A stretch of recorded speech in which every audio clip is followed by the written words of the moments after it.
My controlling husband isolated me my entire life until my daughter made me realize I desperately want a divorce. I've been happily married for 20 years. 2 kids. From the start, my husband was possessive. No parties with friends. Made me quit my job after marriage despite my master's degree. Someone needs to watch the kids. Once saw me talking to our new neighbor who brought sweets as a gift. After that, don't open the door for men. If you do, you're a slut disloyal to your husband. I was naive, thought it was love. My daughter opened my eyes. She just graduated college, has her own apartment. Last month I called to congratulate her on 1 month there. Her voice was somber. We need to talk.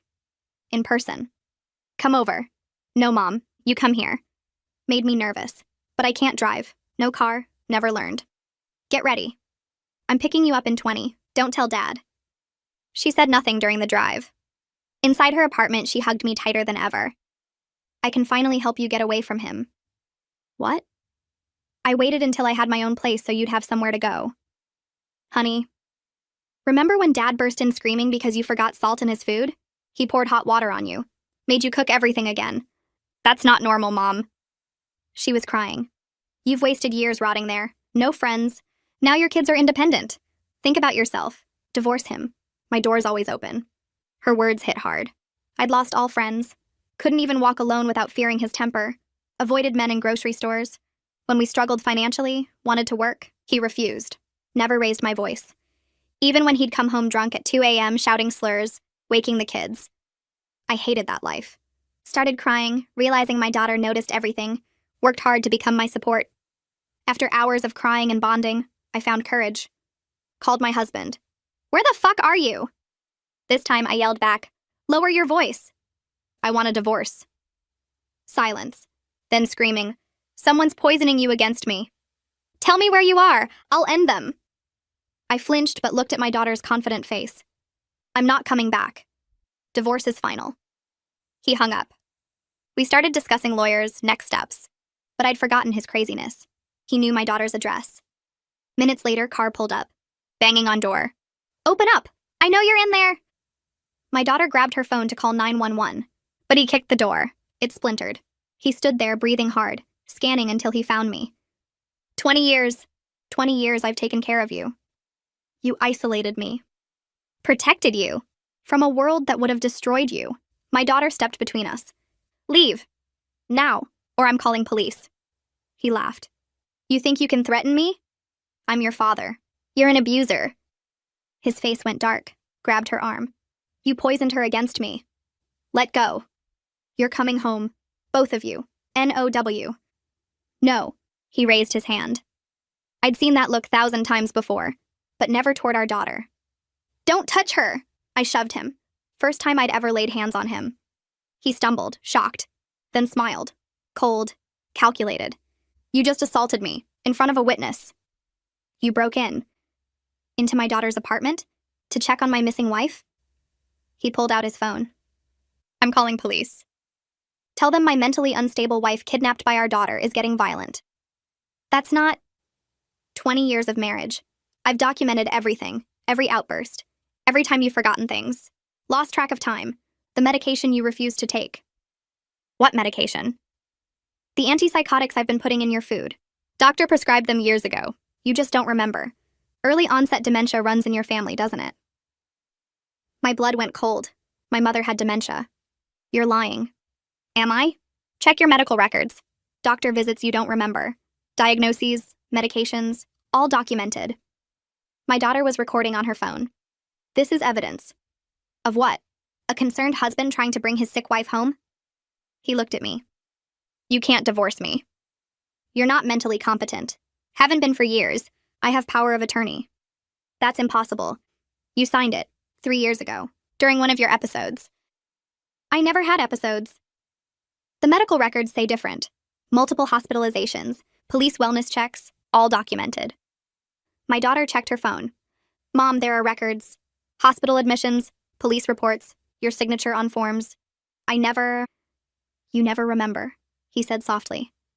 That's the disease. But don't worry, I'll take care of you, like always. Sirens in the distance. That's for you, he said.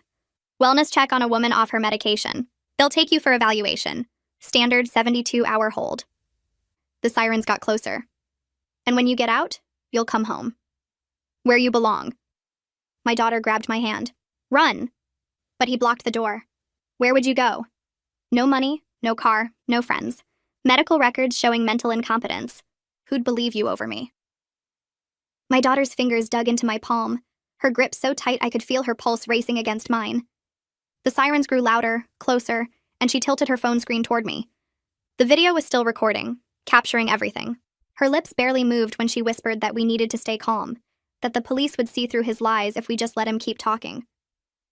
My husband stood in the doorway with that smile I'd learned to fear over 20 years, the one that meant he'd already won in his mind. He shifted his weight, blocking any path to the door, completely sure the officers would take one look at me and see exactly what he'd spent years building. A sick woman who needed to be controlled. Red and blue lights flashed through the window, painting the walls in alternating colors. 2 officers came up the walkway, a woman with her hair pulled back tight and a younger man whose hand rested near his belt. My husband's entire face changed the second he saw them. The cold smile melted into concern, his shoulders slumping forward like he'd been carrying a terrible burden. He stepped back from the doorway, his voice cracking when he called out to them. He explained that his wife was off her medications, that she'd been having episodes, that their daughter had been manipulated into hiding her. The female officer's eyes moved from my husband to the splintered doorframe, then to me and my daughter huddled together on the couch. My daughter stood up slowly, keeping her phone steady, and told them she had video evidence of everything that just happened. The male officer asked to see the phone while his partner positioned herself between my husband and us. My daughter pulled up the recording and handed it over. The officer held it close, his face neutral as he watched my husband's threats play back, his admission about putting medication in my food, his claims about forged power of attorney. I watched the officer's jaw tighten when my husband's recorded voice said he'd been drugging me for years. The female officer asked my husband to step outside with her while her partner talked to us. My husband started to argue, but the officer's tone left no room for discussion. He walked out slowly, looking back at me with eyes that promised this wasn't over. The male officer sat down across from us, pulling out a notepad. He asked me to explain what had been happening, his voice gentle but professional. I opened my mouth, but my throat closed up. The words were there, but they wouldn't come out right. My voice shook so badly I could barely hear myself trying to describe 20 years of isolation, of control, of living in constant fear. The officer waited, not rushing me, asking specific questions about the medical records my husband had mentioned. My daughter took over when I couldn't speak, showing him screenshots of threatening texts, explaining how my husband had tracked my mother's dementia diagnosis to build his gaslighting story. She'd been documenting things for months, gathering evidence, waiting until she had her own place before she could help me escape. The officer stepped outside to confer with his partner. Through the window, I watched them talking to my husband, who gestured wildly, his voice carrying even through the glass. He kept pointing at the apartment, at me, his face red with anger barely contained. The female officer came back inside and told us this was more complex than a standard wellness check. They needed to bring in a detective who specialized in domestic violence cases. My husband's voice rose outside, demanding that I needed immediate psychiatric care, that I was a danger to myself. Neighbors appeared in their windows and doorways, watching the scene unfold. Shame burned through my chest, even though I knew I shouldn't feel it, even though I knew he was the one who'd broken down the door. A plain sedan pulled up 30 minutes later. The man who got out was in his 50s, quiet and unhurried in his movements. Detective Cooper Ross introduced himself with a firm handshake, his eyes taking in every detail of the apartment, the broken door, my daughter's protective stance next to me. He said he'd seen this pattern before, his voice matter of fact but not unkind. He interviewed each of us separately, starting with my daughter in the bedroom while I sat with the female officer in the living room. When it was my turn, I walked him through the marriage as best I could, stumbling over details, my memory foggy in places where fear had blurred the years together. Through the window, I watched him talk to my husband on the lawn, taking notes while my husband's confident posture slowly changed under the detective's steady questioning. Detective Ross came back inside and sat down heavily in the chair across from me. He said he was requesting the medical records my husband had referenced, that they needed to verify if they were real. My husband's face went pale when the detective told him this outside. I watched through the window as he started backtracking, saying he'd been upset and exaggerating, that he just wanted his wife to come home. Detective Ross's expression didn't change when he told my husband that putting undisclosed medication in someone's food was a crime, regardless of what the records showed. My husband demanded to call his lawyer, his voice sharp with panic he couldn't quite hide anymore. While my husband paced on the lawn with his phone pressed to his ear, Detective Ross sat with me and my daughter and explained what happened next. He said the medical records claim was serious enough that they had to investigate immediately, but the process would take time. He asked if I had somewhere safe to stay while they sorted this out, somewhere my husband couldn't access. My daughter answered before I could, her voice steady and sure. She said I was staying with her, and she was taking time off work to make sure I was safe. Detective Ross nodded and explained he was going to recommend a temporary emergency protective order based on the threats captured on the video. My husband would have to leave the apartment and stay away from both of us while the investigation proceeded. A black car pulled up 45 minutes later. The man who got out wore a suit that probably cost more than my daughter's monthly rent, every detail perfect from his silk tie to his polished shoes. Maurice Lester strode up the walkway like he owned it, his briefcase swinging at his side. He immediately started talking about misunderstandings, about an emotionally disturbed woman and an overprotective daughter blowing things out of proportion. His smile was all teeth, professional and cold. Detective Ross let him finish, then calmly walked him through the evidence they'd already collected. The video recording, the broken door, the admission about drugging me, the fabricated medical records claim. Maurice's smile flickered just slightly when Ross mentioned the medication, a crack in his perfect facade that told me he knew his client had made a serious mistake. Maurice started talking before the detective could respond, his voice smooth and practiced like he'd given this speech 100 times before. He said I clearly needed help, that anyone could see I was confused and disoriented, that my husband had been trying to get me proper care for years. He gestured at me sitting there wrapped in my daughter's arms, probably looking exactly as unstable as he wanted me to look. Detective Ross let him finish without interrupting, just watching with that same calm expression that gave nothing away.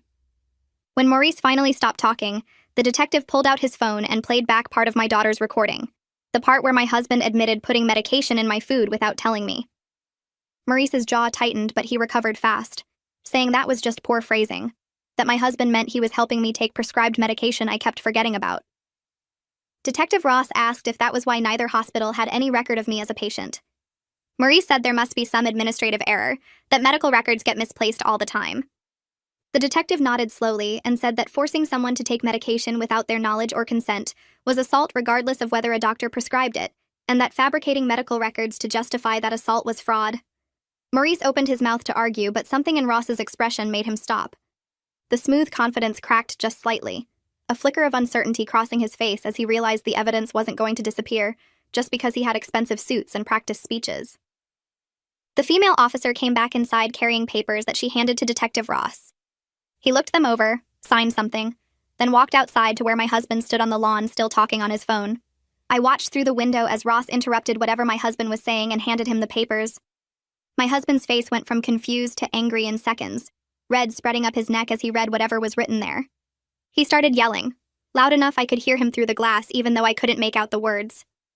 Maurice rushed outside and grabbed my husband's arm, leaning close to whisper something urgent. My husband's mouth snapped shut mid-sentence, but his whole body was shaking with rage, hands clenched into fists at his sides. Detective Ross stood there calm and unbothered, explaining something while my husband's face got redder and redder.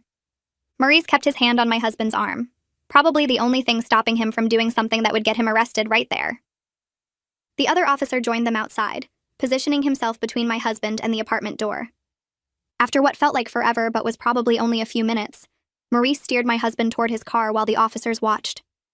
My husband looked back at the apartment once, his eyes finding mine through the window, and the cold hatred in his expression made my whole body go numb.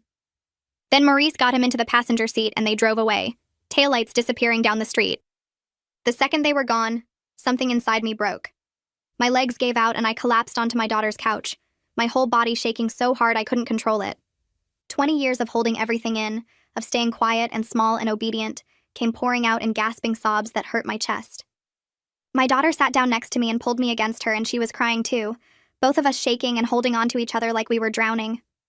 I couldn't catch my breath, couldn't stop the sounds coming out of me, couldn't do anything but feel the full weight of what I'd survived and what had almost happened tonight. If my daughter hadn't recorded everything, if she hadn't called the police, if Detective Ross hadn't believed us, I would be in a hospital right now with my husband controlling every aspect of my life based on lies he'd carefully constructed. The thought made me sob harder, my fingers digging into my daughter's arms as she rocked me back and forth and whispered that I was safe now, that she wouldn't let him near me, that everything was going to be okay. Detective Ross and the female officer gave us space, talking quietly near the door while we fell apart on the couch. Eventually, the sobs slowed to hiccups and shaky breathing, my body exhausted from releasing years of trapped fear and pain. My daughter kept holding me, her own tears soaking into my hair, and for the first time in 20 years, I let myself feel everything, instead of pushing it down where it couldn't hurt me. I woke up the next morning on my daughter's couch with a blanket tucked around me and sunlight streaming through the windows. For a few seconds, I couldn't remember where I was, or why my eyes were so swollen they barely opened. Then it all came rushing back and my stomach twisted with fear. My daughter was in the kitchen making coffee, still wearing yesterday's clothes like she'd never gone to bed. She heard me moving and brought over a mug, sitting down on the coffee table in front of me. We didn't talk about what happened, just sat there drinking coffee and existing in the quiet morning light. Around 9, her phone rang and she answered, then handed it to me saying it was Detective Ross. My hands shook so badly I almost dropped the phone. The detective's voice was calm and matter-of-fact as he explained he'd spent the morning making calls to the hospital and doctor's office my husband had mentioned in the fake medical records. Neither place had any file for me under my name or birth date. No admission records, no treatment notes, no prescriptions, nothing. The medical history my husband threatened me with didn't exist anywhere except in documents he'd apparently created himself. Detective Ross said this changed everything because now they were looking at criminal fraud, not just a domestic dispute. He asked if I was somewhere safe, and I told him I was staying with my daughter. He said that was good, to stay there and not go anywhere alone, and that he'd be in touch soon with more information. After I hung up, my daughter took the phone back, and I just sat there trying to process what the detective had said. My husband had created fake medical records detailed enough to convince me I had a psychiatric history I couldn't remember. He'd planned this, prepared for the possibility that I might try to leave, built an escape-proof cage made of lies and forged documents. My daughter started making calls while I sat wrapped in the blanket like it could protect me from everything outside this apartment. She had her laptop open and was writing things down, her voice steady and professional as she explained our situation to someone on the phone. I heard her say Domestic Violence Advocacy Center, and my stomach clenched because that made it real, made me officially a victim instead of just a wife having problems. She talked for a long time, answering questions and giving details I couldn't hear clearly over the ringing in my ears. When she hung up, she told me someone from the center was coming over this afternoon to talk about options and resources. I nodded because I didn't know what else to do. Everything was moving so fast after 20 years of being completely stuck. Yesterday, I was still living in that house, still married, still trapped in the routine my husband had built around me. Now I was sitting on my daughter's couch with fake medical records and criminal charges and advocates coming to discuss options I never thought I'd have. The speed of it all made me dizzy, like I'd stepped off solid ground and was falling through space with nothing to grab onto. My daughter must have seen something in my face because she came over and sat next to me, taking my hand. She said we didn't have to figure everything out today, that we could take it one step at a time, that I was safe here with her. I wanted to believe her, but safe felt like a word from another language, something I'd forgotten how to understand. The woman who arrived that afternoon was named Cheryl, and she had kind eyes that crinkled when she smiled, but also a no-nonsense way of talking that made me feel like she actually knew what she was doing. She sat in my daughter's armchair with a folder and a notebook, asking questions in a gentle voice that somehow made it easier to answer. She said she'd seen cases like mine before, that what my husband did had a name: coercive control. The words felt important somehow, like naming it made it real instead of just something wrong with me. She explained that the fake medical records showed he'd been planning for a long time, that abusers who go to that level of preparation are systematic and calculated, not just angry or out of control. She said that actually helped my case because it proved the abuse was planned and ongoing, not isolated incidents or anger management problems. My daughter asked questions I was too numb to think of, writing down Cheryl's answers in a notebook. Cheryl kept looking at me while she talked, making sure I was following along, pausing when she could see I needed a minute to process. She said the fabricated records were serious because they showed premeditation, that my husband had created an insurance policy to use against me if I ever tried to leave. Hearing someone else say it out loud made it feel more real and more terrifying at the same time. Cheryl pulled out papers from her folder and spread them on the coffee table, explaining that my husband probably had other documentation we didn't know about yet. She said abusers who use this tactic usually have backup plans, multiple layers of control built over years. My daughter asked about the power of attorney my husband had mentioned, and Cheryl's face went serious. She said that was a major concern because if he actually had a valid power of attorney, he could make medical and financial decisions for me even though we were separated. She asked if I remembered signing anything like that, and I tried to think back through 20 years of signing papers my husband put in front of me, told me were bills or insurance forms or school documents for the kids. I couldn't remember specifics, Just the routine of him bringing papers to the kitchen table and showing me where to sign while I made dinner or cleaned up.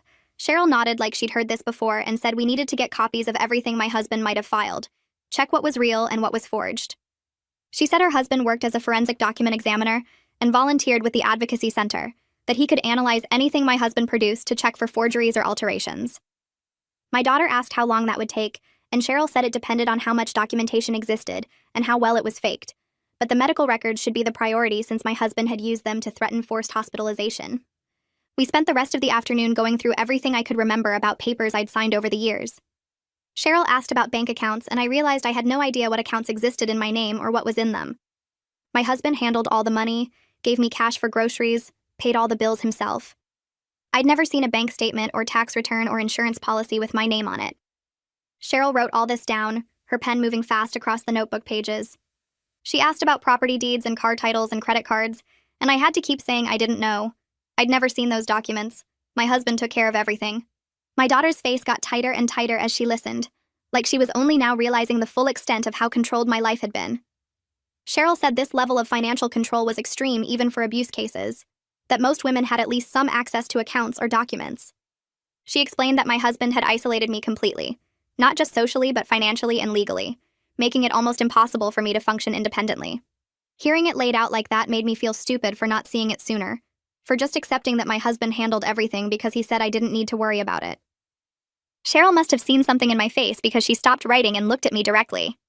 She said this wasn't my fault, that I'd been conditioned over 20 years to accept his control as normal, that recognizing the abuse now was the first step toward breaking free from it. Cheryl made a call on her cell phone, talking to someone she called Derek. She explained our situation in quick professional terms, then handed me the phone. The man on the other end had a calm voice that reminded me of Detective Ross, steady and unbothered. He said he was Cheryl's husband, and he examined documents for a living, that he could look at anything my husband had filed or created and tell if it was legitimate or forged. He explained he'd need to see the medical records first, since those were what my husband used to threaten me with forced hospitalization. He said he could check paper stock, fonts, printing methods, signatures, all kinds of technical details that would show if documents were created recently or actually dated back years like my husband claimed. I asked how long it would take, and he said usually a few hours for a preliminary analysis, longer for a full forensic report if we needed it for court. He told me not to worry, that he'd seen this kind of thing before, and the people who created fake documents usually made mistakes that were easy to spot once you knew what to look for. I thanked him and handed the phone back to Cheryl, feeling slightly less panicked than before. At least now we had a plan, people who knew what they were doing and could help me figure out what was real and what my husband had made up. Detective Ross called my daughter's phone around 4 that afternoon with an update. My daughter put him on speaker so we could all hear. He said Maurice had provided copies of the medical records my husband referenced, claiming they proved I had a documented psychiatric history requiring ongoing treatment. Ross said he'd arranged for Derek to examine them at the police station if we could get there within the hour. My daughter said we'd be there and hung up, already grabbing her keys and my coat. Cheryl drove us in her car, talking the whole way about what to expect and what questions Derek might ask. The police station was bigger than I expected. Lots of people moving around and phones ringing and that specific smell of old coffee and floor cleaner. Detective Ross met us in the lobby and led us back to a conference room where a man I assumed was Derek sat at a table covered in papers. He looked up when we came in and smiled at Cheryl, then stood to shake my hand. He had reading glasses pushed up on his head and ink stains on his fingers, looking more like a professor than someone who examined documents for fraud. The papers spread across the table looked official, printed on letterhead with signatures and dates and medical terminology I didn't understand. Derek sat back down and started pointing things out, talking in that same calm voice from the phone. He showed us how the paper stock was wrong for the dates listed, that hospitals used different paper in the early 2000s than what these documents were printed on. He pointed out font problems, places where the text didn't line up right, digital artifacts that showed the documents had been created on a computer recently and then printed to look old. Within an hour, he'd identified at least a dozen problems with the medical records, inconsistencies that proved they'd been fabricated recently, not filed years ago like my husband claimed. Detective Ross took notes while Derek talked, and I just sat there trying to understand that my husband had gone to this much trouble to build a cage around me made entirely of lies. Detective Ross leaned back in his chair and tapped the papers spread across the table. He said the forgeries were enough to arrest my husband for fraud and filing false reports. My chest tightened with something between relief and terror. Ross warned that my husband would probably make bail quickly, maybe within 24 hours, and guys like him often got worse when they lost control. Cheryl touched my arm and suggested I stay at the women's shelter temporarily, instead of my daughter's apartment. She explained the shelter had better security, cameras, trained staff who knew how to handle situations like mine. I looked at my daughter, who nodded encouragement, then back at Cheryl. The word shelter made me think of homeless people, drug addicts, women with nowhere else to go. But I guess that's what I was now. Someone with nowhere safe to go. I heard myself agree, even though panic crawled up my throat. Cheryl drove me to the shelter that evening while my daughter followed in her car with a bag of my clothes. The building looked normal from outside, just a regular house on a quiet street with nothing marking it as special. Cheryl explained they kept the location private for safety reasons. Inside smelled like cleaning products and coffee. A woman at the front desk checked my ID and had me sign papers promising not to share the address with anyone. She gave me a key card for a room on the second floor and explained the rules about curfew, communal spaces, group sessions. My daughter hugged me tight before leaving and promised to visit tomorrow. Watching her drive away through the window made me feel like I was 10 years old being dropped at summer camp, except I was 43 and running from my husband instead of going on an adventure. My room was small but clean. Single bed, dresser, chair by the window, bathroom down the hall. I sat on the bed and stared at the blank walls, trying to process that this was my life now. 20 years of marriage and I ended up in a shelter. The word victim kept circling in my head. I'd never called myself that, never even thought it. My husband was difficult, controlling, had a temper, sure. But victim sounded so helpless and weak. I wasn't weak, except I was sitting in a women's shelter with nothing but a bag of clothes and no idea what happened next, so maybe I was exactly as weak as the word suggested. A knock on the door made me jump.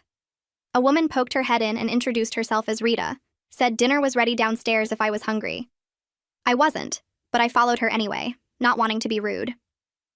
The dining room held about 8 women ranging from maybe early 20s to one who looked around my age.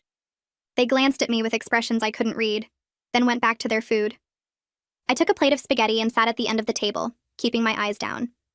The younger women talked about job interviews and apartment applications. I felt ancient and ashamed listening to them plan their futures while I couldn't even imagine tomorrow. After dinner, Rita announced the evening group session started in 10 minutes in the common room. I almost went back to my room, but something made me follow the others. We sat in a circle of mismatched chairs, and Rita explained we'd go around sharing our stories if we felt comfortable, no pressure. The younger women talked about boyfriends who hit them, locked them in apartments, threatened their families. Their stories were awful but felt different from mine. They'd been with these men for months or a couple years. They had their whole lives ahead of them. Then a woman who looked about 60 started talking. Her voice shook as she described leaving her husband after 43 years. 43 years. She talked about isolation, control, being told she was crazy and useless. About medical appointments she didn't remember making, medications she didn't know she was taking. The words could have been mine. I started crying and couldn't stop. This woman had stayed even longer than me, and she'd still found the courage to leave. Rita handed me tissues and said I didn't have to share if I wasn't ready. But I wanted to. I needed to say it out loud. So I told them about my husband, the fake medical records, the 20 years of being invisible. Nobody looked shocked or judged me for staying so long. They just nodded like they understood, because they did. My daughter showed up right after breakfast the next morning carrying bags from our house. She'd gone there with 2 police officers who supervised while she collected my clothes, toiletries, some photos of the kids. She said the house felt wrong and empty, like a stage set instead of a home. She also said my husband had been calling her phone nonstop since yesterday. She played me one of the voicemails.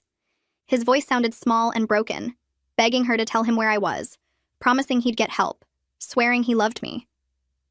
The next voicemail she played was completely different. He screamed that she was a traitor who destroyed our family, that she'd regret turning me against him, that he'd make sure everyone knew what she'd done. My daughter's hands shook holding the phone.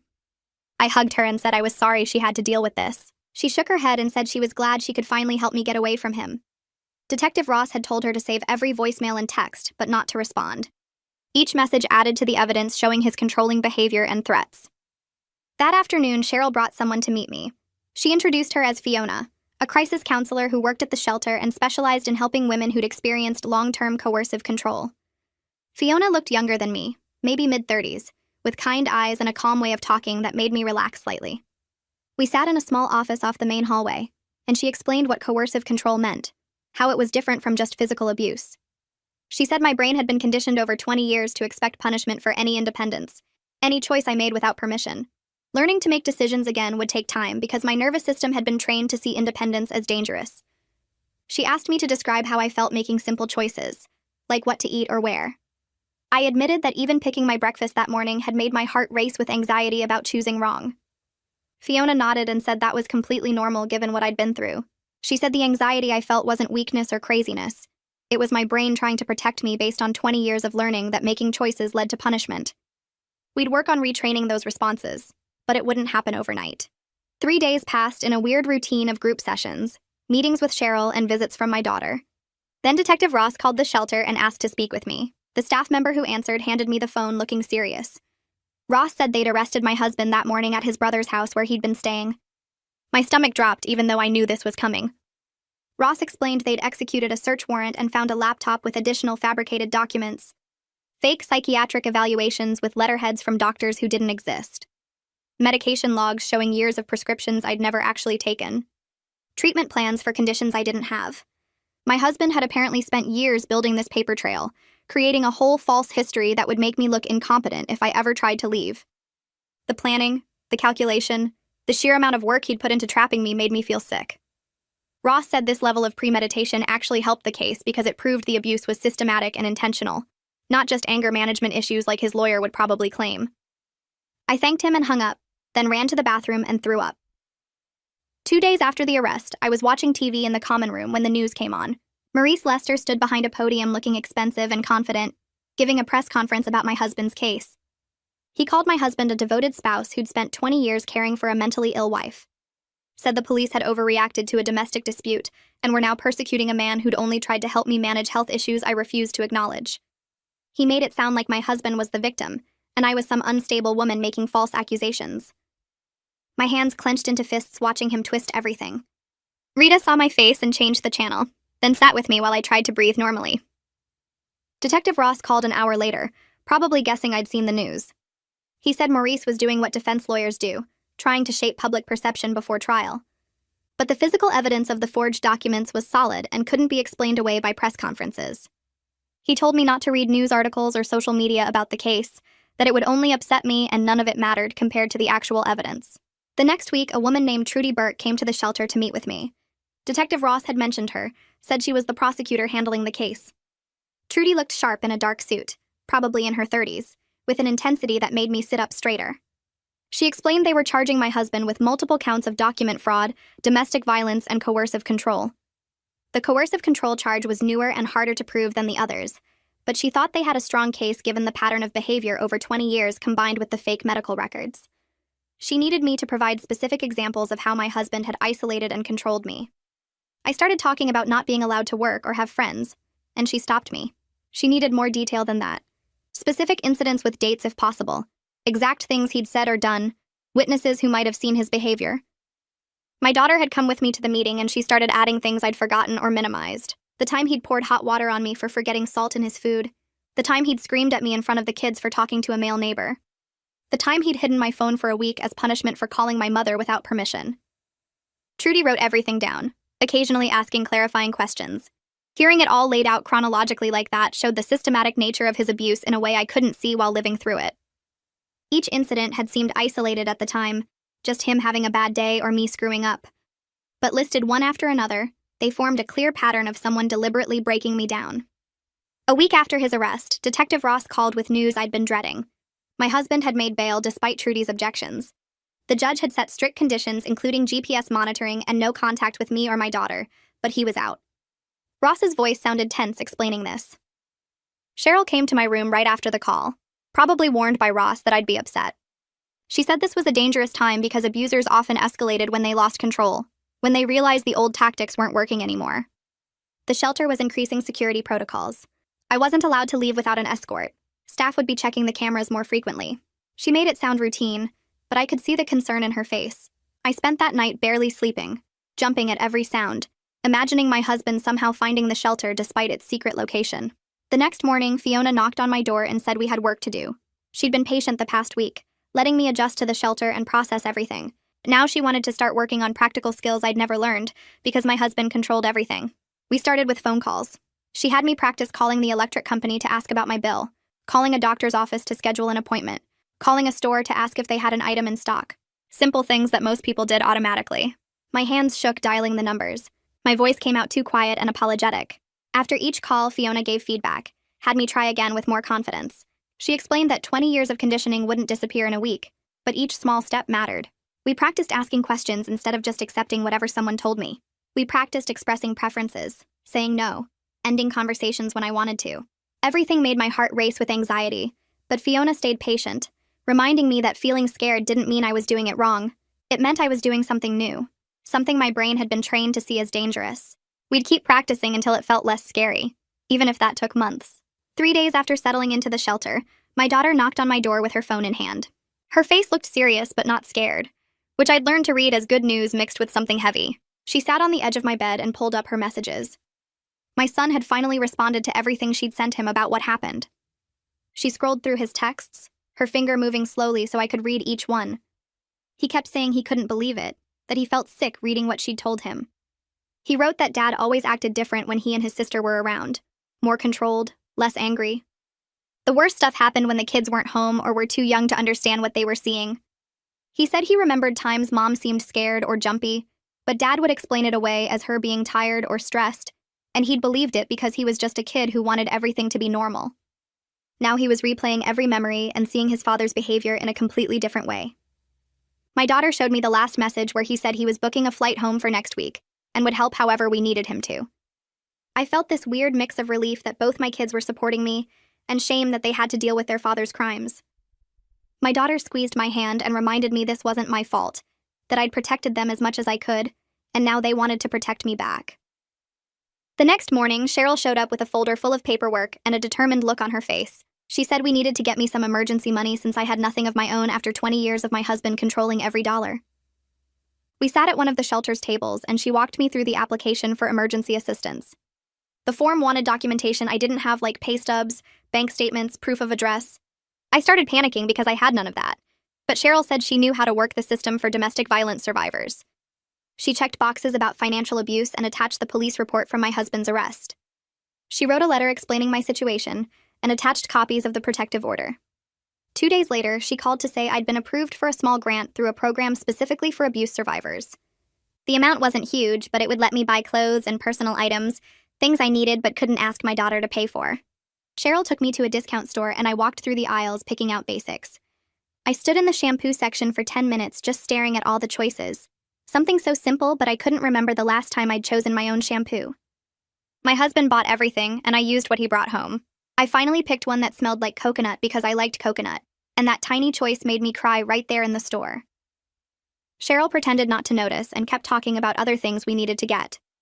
At the register, I handed over the prepaid card they'd given me and watched the cashier scan my items. This was the first money I'd controlled in 20 years, the first purchase I'd made completely on my own. Walking out of that store with my bags felt bigger than it should have. A week into my stay at the shelter, Detective Ross called with news that made my stomach drop. He said he'd been going through my husband's financial records as part of the investigation and found something disturbing. My husband had opened credit cards in my name over the years, running up debt while keeping me completely unaware it existed. Ross said there were 5 different cards, all maxed out, totaling over $30,000. I told him that was impossible because I'd never applied for any credit cards, never even seen them. He said that's exactly why this was a crime, that my husband had been committing identity theft along with everything else. The credit card companies had my signature on the applications, but Ross suspected they were forged just like the medical records. He asked if I could come to the station, so Derek could examine the applications. My daughter drove me there that afternoon and we met Ross in a small conference room. Derek was already there with the credit applications spread across the table.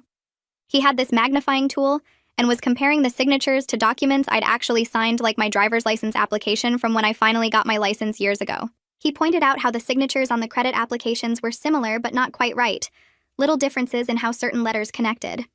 He said whoever forged them had practiced but hadn't quite nailed my actual signature pattern.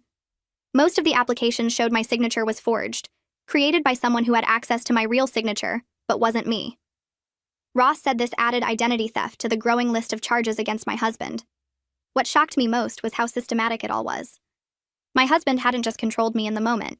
He'd been building this web of financial abuse for years, creating debt in my name while making sure I never knew it existed.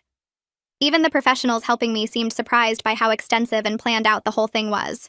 My son arrived at the airport on a Tuesday morning, and my daughter picked him up while I waited at the shelter. When he walked into the visiting room and saw me, his face just crumbled. He crossed the room in 3 steps and wrapped his arms around me, and I felt him shaking as he cried into my shoulder.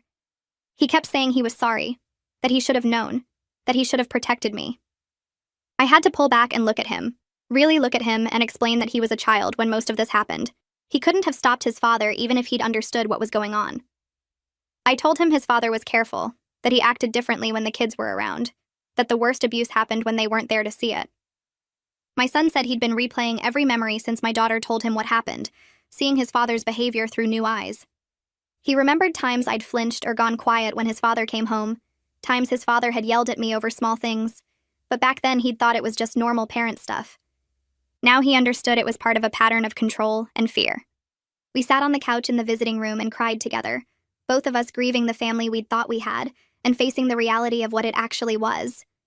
He promised he'd help me rebuild my life however I needed, that he'd stay in town as long as necessary. Having both my kids supporting me made me feel less alone, but also more aware of how much this had cost them. They were dealing with their own trauma from growing up in that house, and I felt responsible even though everyone kept telling me I wasn't. 2 weeks after my son arrived, Trudy called and asked if I could come to her office. My daughter drove me there, and we sat across from Trudy's desk while she explained the situation. Maurice had reached out about a plea deal. My husband was apparently willing to accept responsibility for the document fraud, the forged medical records and credit applications, but he wanted the domestic violence and coercive control charges dropped. Trudy said Maurice was framing it as my husband making mistakes with paperwork out of misguided concern for me, not as part of a systematic pattern of abuse. She asked what I thought about the offer. I surprised myself by saying no immediately. For 20 years, I'd never said no to anything my husband wanted, never pushed back, never stood my ground. But sitting in Trudy's office, I knew I wanted him held accountable for all of it, not just the paperwork. The documents were just tools he used to control me. The real crime was 20 years of isolation, threats, and fear. I wanted that recognized, wanted it on the record that what he did to me was abuse, not just fraud. Trudy smiled when I said this and told me that was exactly the answer she'd hoped to hear. She said we had a strong case for the coercive control charges because of the systematic nature of his behavior and all the evidence we'd gathered. She'd reject the plea offer and push forward to trial if necessary. The preliminary hearing happened 2 weeks later on a cold morning in November. I had to face my husband in court for the first time since his arrest. My daughter and son both came with me, sitting right behind the prosecutor's table where I could see them if I turned around. When they brought my husband in, I barely recognized him. He looked smaller somehow, less scary in his orange jail jumpsuit with his hands cuffed in front of him. For 20 years, this man had controlled every aspect of my life through fear and manipulation, but sitting in that courtroom, he just looked like a regular person who'd been caught doing something wrong. Maurice stood up and started talking about how my husband was a devoted spouse who'd made some mistakes in judgment out of love and concern for his mentally unstable wife. He painted this picture of my husband as a caretaker overwhelmed by the responsibility of caring for someone with serious mental health issues. The judge looked unimpressed.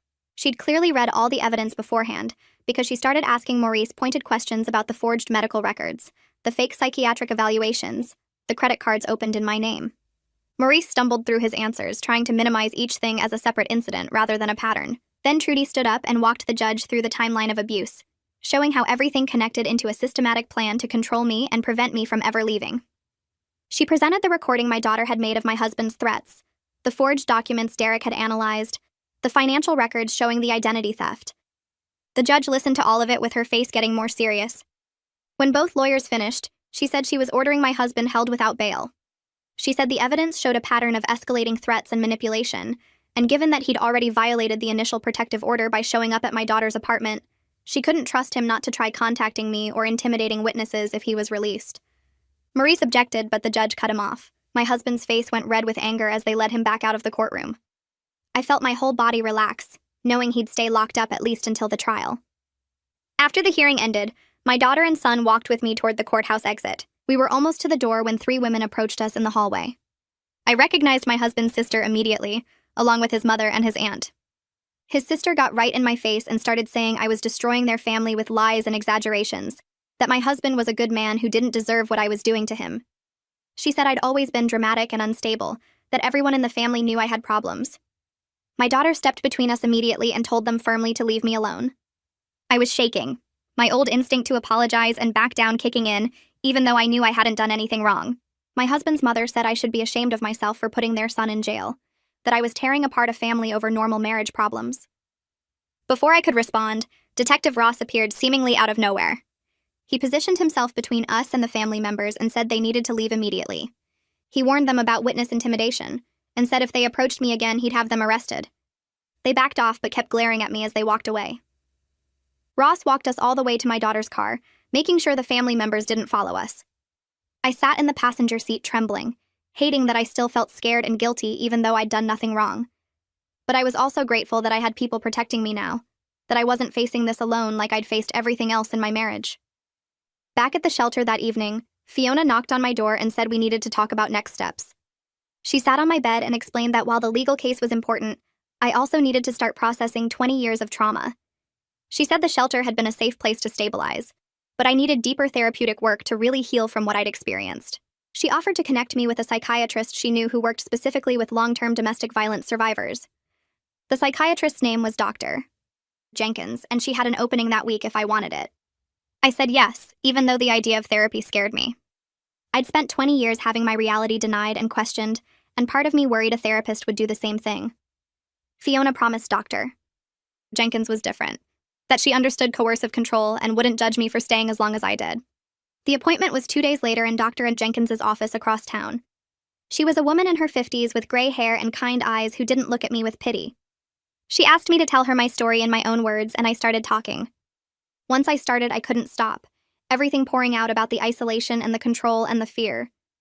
Doctor?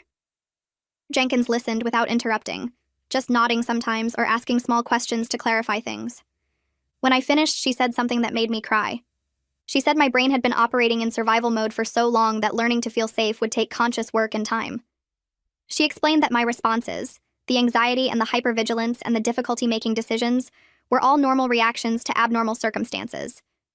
She wanted to start me on medication for anxiety, real medication that I would choose to take, that I would understand and consent to. She wrote the prescription right there and explained exactly what it was, how it worked, what side effects I might experience. Having that choice, that information, felt powerful in a way I couldn't quite explain. In my second session with Dr. Jenkins, she helped me understand something about my husband's fake medical records that I hadn't seen before. She said what he did was a form of projection. He was the one secretly medicating me without my knowledge, putting pills in my food without my consent, but he'd created a whole false narrative claiming I was the one refusing medication. He'd built this elaborate story about me having mental health problems that required treatment, when really he was the one drugging me to keep me compliant and confused. Dr. Jenkins said this level of manipulation showed someone who'd planned extensively to maintain control, someone who thought many steps ahead about how to trap me in the marriage. She explained that abusers who use this tactic are often highly intelligent and calculating, which is why their victims have such a hard time being believed. They're so good at creating alternative explanations for their behavior that even the victim starts doubting their own reality. Understanding the psychology behind what my husband did helped me stop blaming myself for not seeing it sooner. Dr. Jenkins said I wasn't stupid or weak for staying. I was dealing with someone who'd spent 20 years systematically breaking down my sense of reality and my ability to trust my own perceptions. She said recognizing that now, understanding what happened to me, was the first step toward healing. A month after moving into the shelter, my daughter came to visit with news and a plan. She'd been apartment hunting and found a place we could afford to share once I was ready to leave the shelter. She pulled up photos on her phone showing a small 2-bedroom apartment in a quiet neighborhood. It wasn't fancy, but it looked clean and safe. She pointed out the good locks on the doors and windows, the well-lit parking lot, the security camera at the entrance. She said we could stay there together until I was stable enough to live independently, however long that took. The idea of having my own space, my own bedroom, my own key, made me start crying right there in the shelter's visiting room.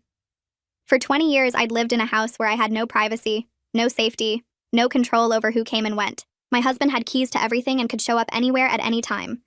But this apartment would be different. My name would be on the lease along with my daughter's. I'd have my own key that my husband couldn't take away. I could choose who entered and who didn't. My daughter said we could move in whenever I felt ready, that she'd already put down the deposit. I looked at the photos again, imagining myself living in that space, making my own choices about something as simple as what time to eat dinner or what to watch on TV. It seemed almost too good to be real, this idea that I could have autonomy over my own life. Cheryl sat across from me at the advocacy center the next morning, a stack of papers between us on the small conference table. She explained that filing for divorce didn't have to wait for the criminal case to finish. The two processes could run at the same time. She'd already called a family law attorney who worked with the center, someone who took cases like mine without charging anything up front. The attorney's name was Sarah Atkinson, and she'd agreed to meet with us that afternoon. Cheryl said Sarah specialized in cases involving financial abuse and coercive control, that she'd understand exactly what I'd been through. I nodded and tried to focus on her words, but my hands kept shaking. Divorce felt huge and terrifying even though I'd already left him. Making it official, legal, permanent, seemed like crossing a line I couldn't uncross. Sarah Atkinson turned out to be a woman in her early 40s with sharp eyes and a gentle voice. She shook my hand firmly and sat down with a yellow legal pad, asking questions about my marriage, my finances, what I knew about our assets. I realized I knew almost nothing. My husband handled all the money. I didn't know what bank accounts existed, what bills needed paying, what our house was worth. Sarah wrote everything down without judgment. She explained that given the coercive control and financial abuse, I was entitled to a fair portion of everything we'd built during the marriage. She used words like spousal support and equitable distribution. I asked what that meant in regular language. She said it meant my husband couldn't just keep everything because he'd controlled it all. The court would divide things fairly, and I'd get money to help me while I got back on my feet.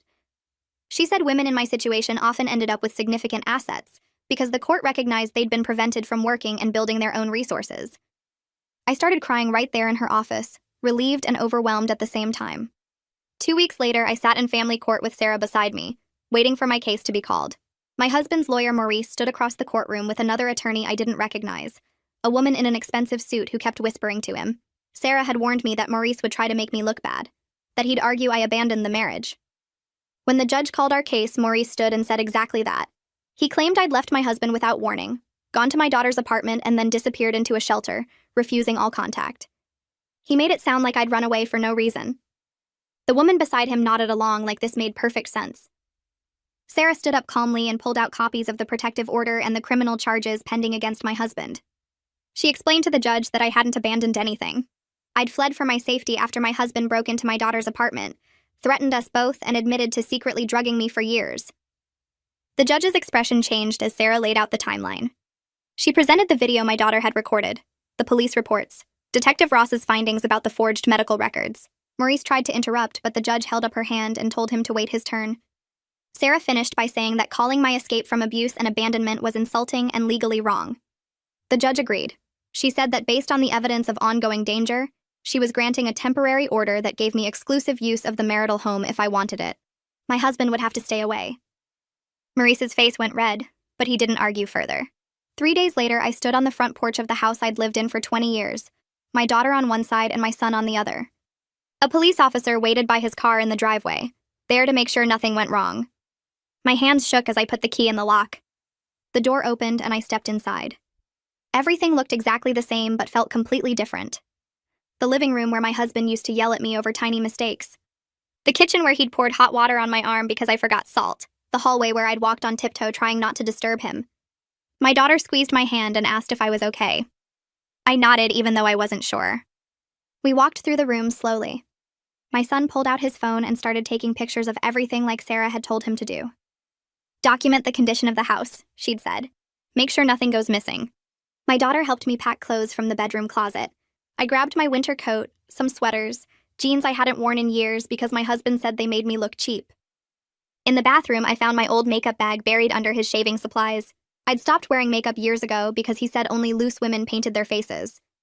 I threw it in the box anyway. We moved through the house gathering my things, and I realized something strange. I didn't want any of it. The furniture, the dishes, the decorations on the walls meant nothing to me. They were just objects from a life that had been a prison. I told my daughter I only wanted my clothes and the photo albums with pictures of her and my son as kids. Everything else could stay or burn for all I cared. She hugged me and said she understood. We finished packing in less than 2 hours. As we loaded boxes into her car, I looked back at the house one last time. 20 years of my life had happened inside those walls. Now I was leaving it all behind. The new apartment felt like a different planet. My daughter unlocked the door and we walked into empty rooms with clean white walls and carpet that didn't have stains. Sunlight came through the windows without heavy curtains blocking it. I stood in the middle of the living room and turned in a slow circle. This space was mine. My name was on the lease along with my daughter's. My husband didn't have a key and couldn't show up whenever he wanted, My daughter asked if I was ready to go shopping for furniture, and I realized I had no idea what I liked. She pulled up her phone and showed me pictures of couches and chairs, asking which ones I preferred. I kept saying I didn't know, they all looked fine. She was patient and kept asking, blue or gray, modern or traditional, soft or firm? Finally, I pointed at a blue couch because the color reminded me of something I couldn't quite name. She smiled and said blue was a good choice. We drove to the furniture store and walked through displays of living room sets and bedroom furniture. The salesman tried to steer us toward expensive options, but my daughter politely redirected him. We picked out a couch, a small dining table, a bed frame, and mattress. Said I didn't need to be perfect. Hearing that permission from someone in charge helped me relax. I stopped saying sorry for every small error, started asking questions when I didn't understand something. The work itself felt good. Helping adults learn to read reminded me why I got my degree in the first place. I'd forgotten I was good at teaching, good at being patient and encouraging, good at breaking down complex things into simple steps. 6 months into the job, I received my first paycheck from my own work. 20 years since I'd earned money myself. My daughter suggested we frame it. We laughed, but I actually considered it. That paycheck meant more than the dollar amount. It meant I was capable, independent, not the confused and incompetent woman my husband tried to make me believe I was. I opened my own bank account, my name alone on it, deposited the check myself. The bank teller smiled and welcomed me. Such a small, normal thing. But it felt huge. My daughter came home one evening with news. She'd been accepted to a graduate program in another city, starting next fall. She looked worried when she told me, scared I'd fall apart without her. I hugged her and said I was ready for her to pursue her own life. We agreed I'd stay in our apartment. She'd visit often. The fact that I could imagine living alone without panic showed how far I'd come. 8 months since that night. 8 months of therapy and support groups and learning to make my own choices. 8 months of discovering who I was without someone controlling every aspect of my life. My daughter cried and said she was proud of me. I believed her. I saw a flyer at the library one afternoon advertising a book club that met every other Thursday. My supervisor mentioned it during our break, saying the group was friendly and always looking for new members.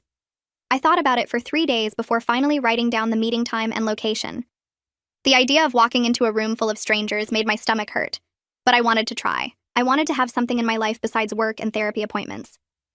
The first meeting, I showed up 15 minutes early and sat in my car gathering courage.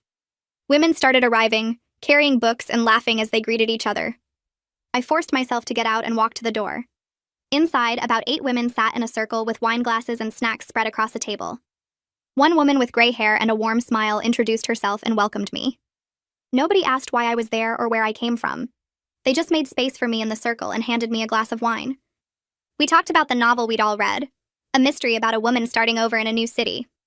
I mostly listened at first, but then someone asked what I thought about the ending. I surprised myself by having an opinion and sharing it. The women nodded and built on my thoughts, and for an hour I forgot to be anxious. We laughed about plot holes and debated character motivations, and I remembered this feeling from college. Having friends, being part of something. After the meeting, a woman named Lisa asked if I'd be interested in joining her walking group that met Saturday mornings. She said it was casual, just a few women doing a loop around the park.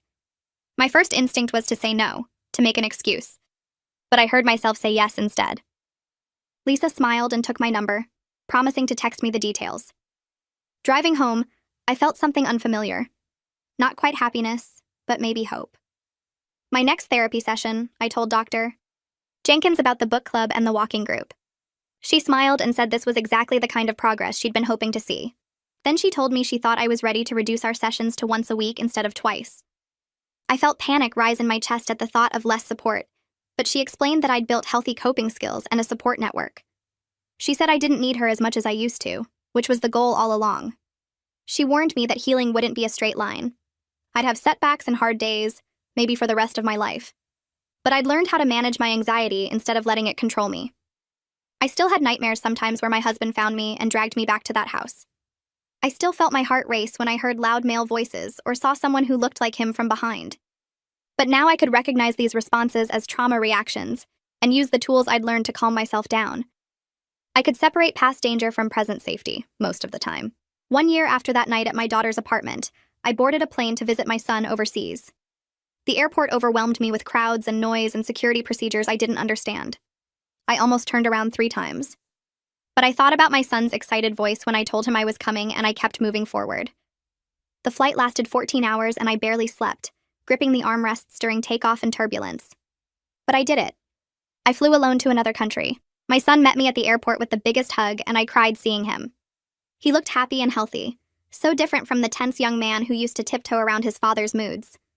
He drove me to his apartment and showed me around his neighborhood, pointing out his favorite restaurants and the park where he ran in the mornings. That evening, he introduced me to his girlfriend, a kind woman with an easy laugh who clearly made him happy. Watching them together, relaxed and affectionate, made me grateful I'd finally left. Over 2 weeks, my son showed me his city and his life. We visited museums and markets, ate food I'd never tried, walked until my feet hurt. He told me about his job and his friends and his plans for the future. One night over dinner, he said I was brave for leaving and starting over. I started to argue, to say I'd waited too long and let my children witness too much, but he stopped me and said what mattered was that I did it eventually. He said watching me build a new life was teaching him what strength looked like. I cried, but I also started to believe him. My daughter's graduation ceremony took place on a sunny Saturday in May. She walked across the stage in her cap and gown to receive her master's degree, and I cheered so loud people turned to look at me. My son flew in for the weekend, and afterward we threw a party at our apartment. My coworkers came, friends from the support group, women from book club. Lisa brought flowers and a card signed by the whole walking group. The apartment filled with laughter and conversation, and I kept looking around at all these people who'd helped me rebuild. My daughter gave a toast thanking everyone for supporting us both. Then she turned to me and said I'd shown her what real strength looked like. She said leaving abuse and starting over at my age took more courage than she could imagine, and she was proud to be my daughter. I cried, but they were good tears this time. Happy tears. My son hugged me and whispered that Dad had tried to call him that morning, probably hearing about the graduation somehow. He said he didn't answer. He said he was done giving that man access to any part of his life.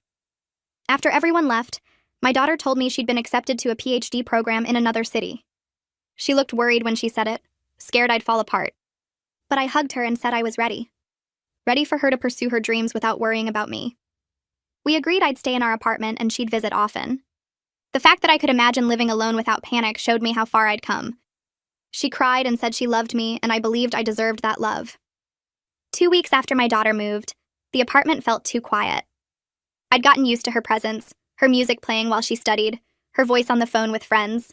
I went to work and came home and sat alone with my thoughts. One Saturday, I drove to the animal shelter, not sure what I was looking for. A volunteer showed me the cat room, and a gray tabby walked right up to me and rubbed against my legs. The volunteer said she'd been there 3 months, passed over because she was older and not a kitten. I filled out the adoption papers and brought her home that afternoon. I named her Blue after my favorite color, something I'd forgotten I had during all those years of beige walls and neutral everything my husband preferred. Blue explored every corner of the apartment, then settled on my lap while I read.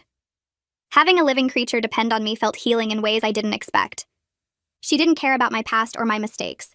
She just wanted food and affection and a warm place to sleep. Her acceptance of me, simple and complete, helped me practice accepting myself. 6 months later, my supervisor called me into her office. I felt immediate panic, convinced I'd done something wrong. But she smiled and said a full-time position had opened up. She asked if I'd be interested in applying and said she'd write me a strong recommendation. I could barely process what she was saying. Full-time meant benefits and a real salary, enough to live on without my daughter's help or the spousal support that would end soon. It meant I could actually support myself. I applied and interviewed and got the job. The promotion came with health insurance and retirement contributions and a salary that let me breathe easier about money. I started looking at apartments, one-bedroom places I could afford on my own. The idea terrified and excited me in equal measure. I found a small place near the library with good locks and a landlord who ran background checks on all tenants. I signed the lease with a shaking hand, my name alone on the paperwork. The first place that was truly mine in my entire adult life. 18 months after leaving, I ran into my husband's sister at the grocery store. I saw her before she saw me, and my first instinct was to abandon my cart and run. But I made myself keep walking. She turned and spotted me, and her mouth opened to say something. I stopped my cart and looked at her calmly. I told her I had nothing to discuss with her and I needed her to leave me alone. Then I walked away without waiting for a response. My hands shook so badly I could barely hold my keys to unlock the car. But I'd done it. I'd set a boundary and walked away instead of standing there taking whatever she wanted to say. That night in therapy, I told Dr. Jenkins what happened. She said that kind of calm boundary setting, without anger or fear controlling my response, showed real healing. She said a year ago I would have either run away or stood there frozen. Now I could advocate for myself and then process the emotions afterward instead of being overwhelmed in the moment. 2 years after that terrifying night at my daughter's apartment, I woke up in my own bed in my own apartment with Blue purring on my chest. I made coffee and sat by the window reading while morning light filled the room. Later, I'd go to work at the library where I had friends and responsibilities and a purpose. Tomorrow, I'd meet Lisa and the walking group at the park. Next week was book club.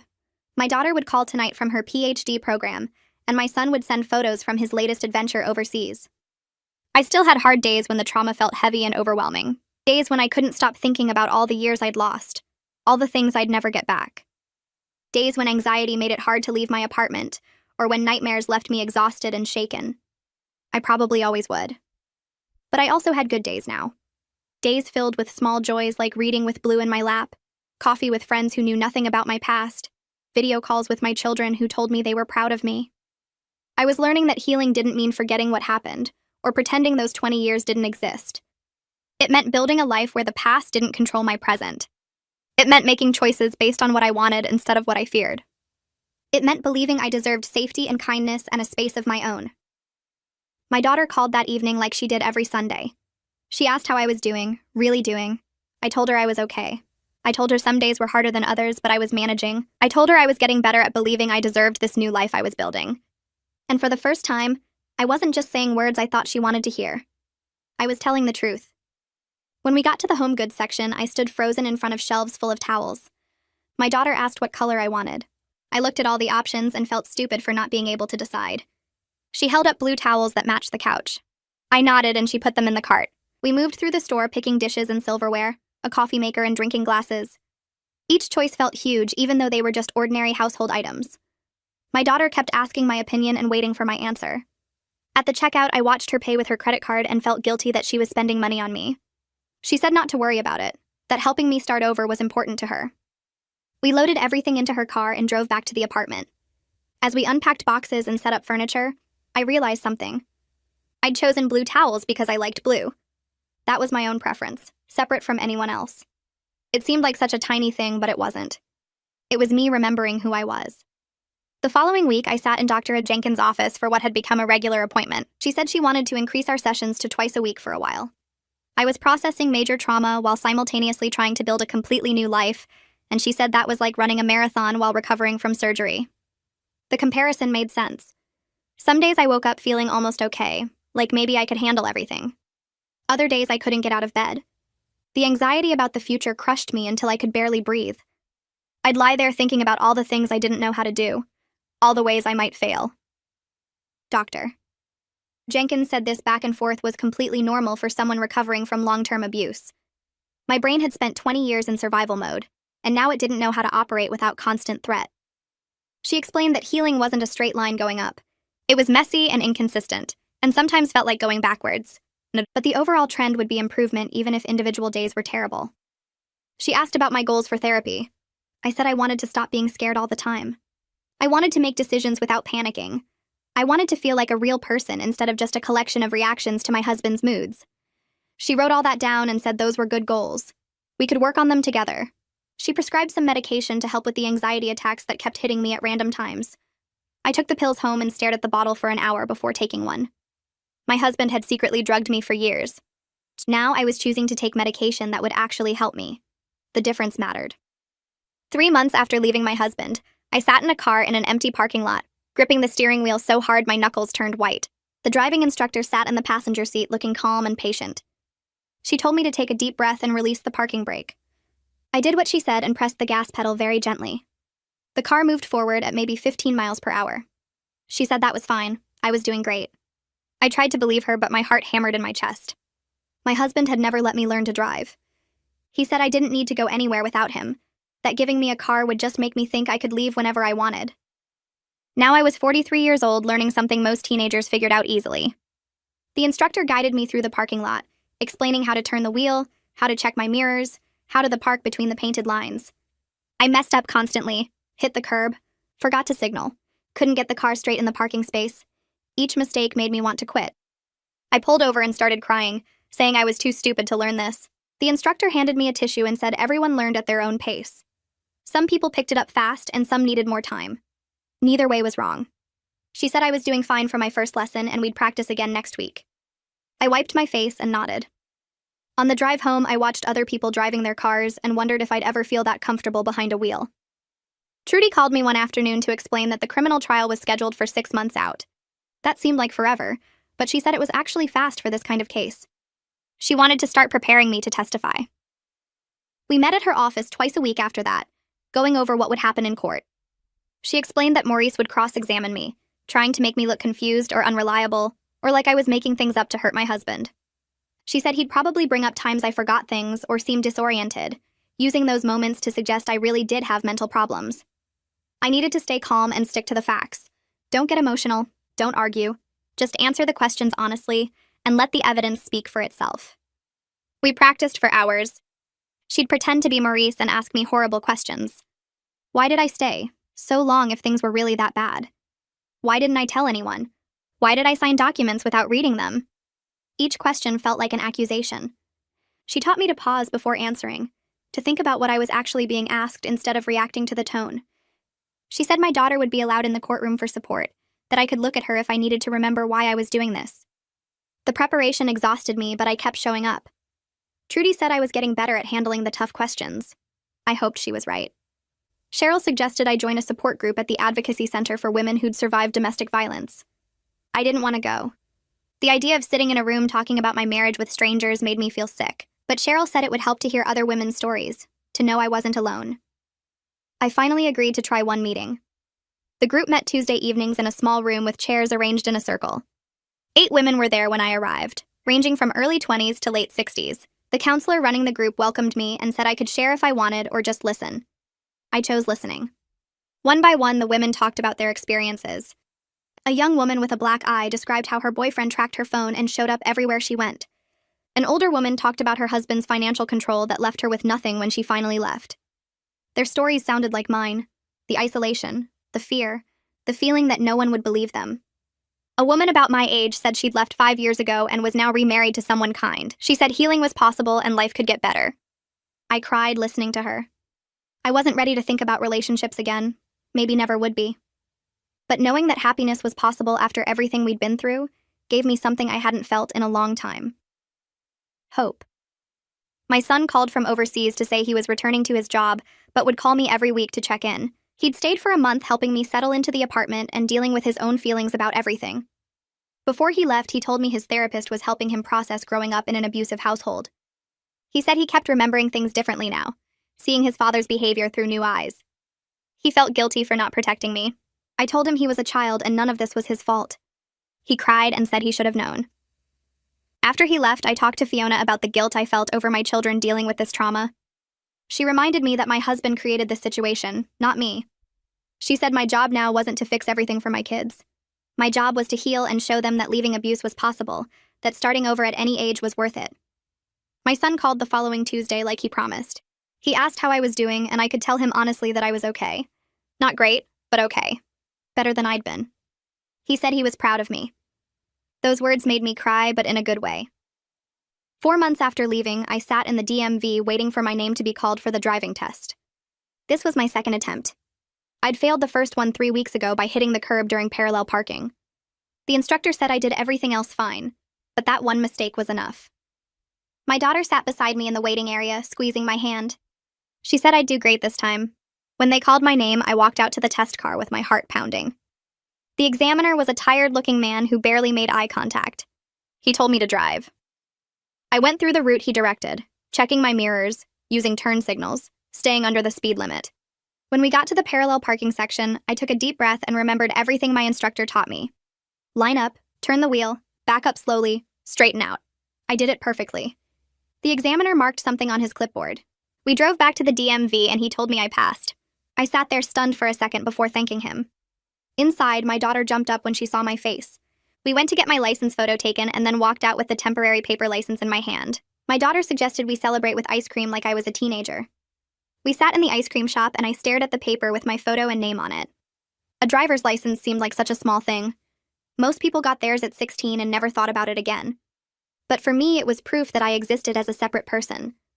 It was a small plastic card that represented freedom I hadn't had in 20 years. My daughter took a picture of me holding it and said she was proud of me. I believed her. Trudy called on a Tuesday afternoon while I was folding laundry in the apartment. My hands shook when I saw her name on the screen. She got right to it. Maurice was pushing hard for another plea deal.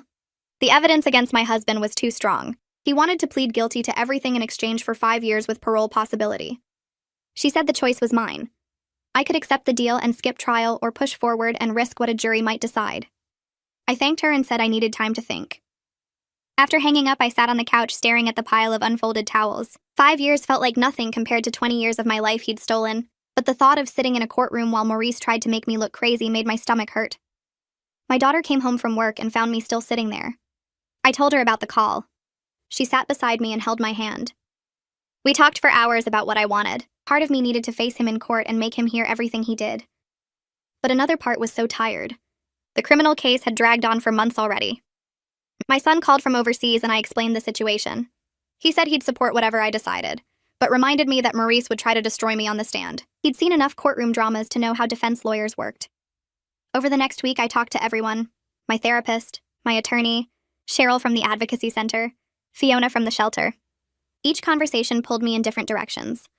Dr. Jenkins helped me understand that either choice was valid. She said accepting the plea didn't make me weak or mean I was giving up. She said pushing for trial didn't make me brave or guarantee better results. What mattered was what I needed for my own healing. I spent nights lying awake thinking about sitting across from my husband in a courtroom, seeing his face, hearing Maurice twist my words and make my abuse sound like confusion or mental illness. The anxiety made my chest tight. But I also thought about letting him take a deal and never having to explain to strangers what those 20 years were like. Never having to defend my sanity to a jury. Never having to hear Maurice suggest I was lying or exaggerating. I finally decided I'd accept the plea if it included mandatory treatment for domestic violence. I called Trudy and told her. She said she'd push for that condition and get back to me. 2 days later, she called to say Maurice agreed. The plea hearing was scheduled for early November. 6 months after that night at my daughter's apartment. 6 months since my world cracked open, and I saw my marriage for what it really was. The morning of the hearing was cold. Gray clouds hung low and threatened rain. My daughter drove me to the courthouse. My son had flown in the night before and met us there. My attorney stood with me in the hallway reviewing what would happen. The judge would ask my husband questions. He'd admit to everything: document fraud, coercive control, domestic violence, identity theft. Then the judge would decide on sentencing. We walked into the courtroom and I saw him for the first time since his arrest. He wore an orange jumpsuit and sat beside Maurice at the defense table. He didn't look at me. The judge entered and everyone stood.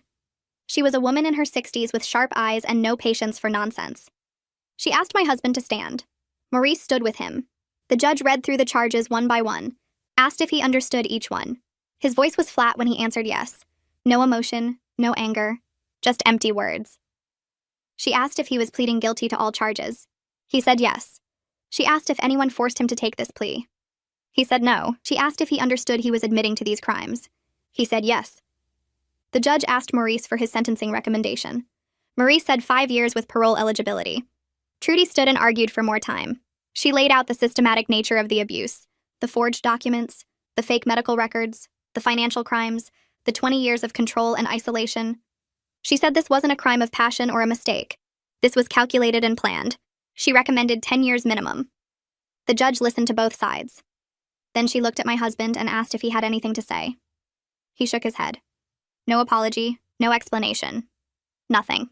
The judge said she was sentencing him to 7 years with mandatory domestic violence treatment. No parole eligibility for the first 4 years. More than Maurice asked for, less than Trudy wanted. I felt relief wash through me. Not triumph, not satisfaction, just relief that it was over. After the sentencing, Maurice approached me in the hallway. My attorney stepped between us immediately. Maurice said my husband wanted to apologize in person. My attorney said absolutely not. That was inappropriate and violated the protective order. Maurice backed off but held out his business card. He said my husband hoped I could forgive him someday. I looked at the card in his hand. Looked at Maurice's expensive suit and practiced sympathy. I walked past without taking it. Forgiveness wasn't something I owed my husband. I wasn't even sure I'd ever be capable of it. Later, I saw the card on the floor near the trash can. Someone had stepped on it. The divorce moved faster once the criminal case was done. My husband signed papers from jail agreeing to everything. Uncontested divorce. I got half the marital assets, 3 years of spousal support. It wasn't a fortune, but it was enough to live on while I figured out what came next. The judge finalized everything in December. 20 years of marriage officially over. I signed my name on the final papers and my hand didn't shake. My attorney congratulated me. My daughter hugged me in the parking lot. I waited to feel something big, relief or sadness or anger, but I just felt tired, ready to move forward. Doctor. Jenkins said I was ready to start thinking about work, something I hadn't done since before marriage. Cheryl connected me with a job counselor who helped update my resume. My master's degree was 20 years old but still valid. The counselor said to start with part-time work, build confidence before going full-time. We practiced interview questions. She taught me how to explain the gap in my work history without sharing too much, how to talk about my skills without apologizing for being out of practice. I applied to a part-time position at the local library, adult literacy programs. The HR manager who interviewed me was kind. She didn't push when I explained I'd taken time off to raise my kids. She said they valued life experience, said my education background was strong. 2 weeks later, she called with a job offer. I accepted and cried happy tears for the first time in months. Starting work terrified me. My first day, I showed up 30 minutes early. My supervisor showed me the computer systems and procedures. My coworkers were friendly, patient when I made mistakes. I apologized constantly until my supervisor pulled me aside. She said mistakes were normal, said I didn't need to be perfect. Hearing that permission from someone in charge helped me relax. I stopped saying sorry for every small error, started asking questions when I didn't understand something. The work itself felt good. Helping adults learn to read reminded me why I got my degree in the first place.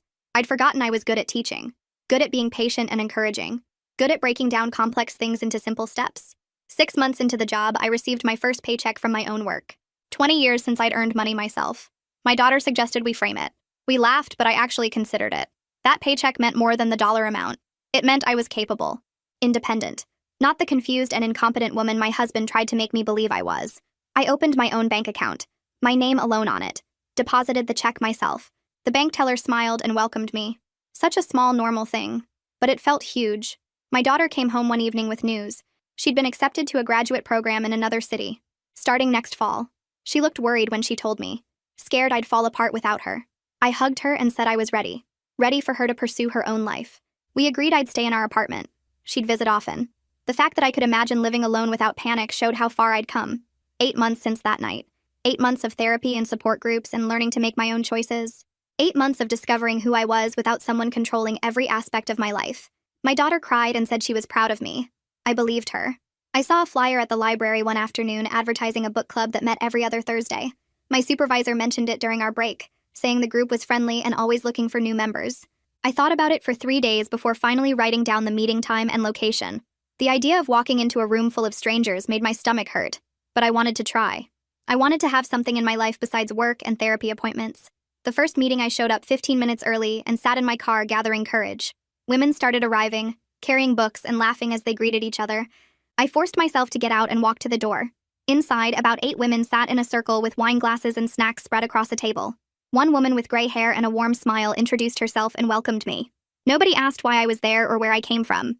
They just made space for me in the circle and handed me a glass of wine.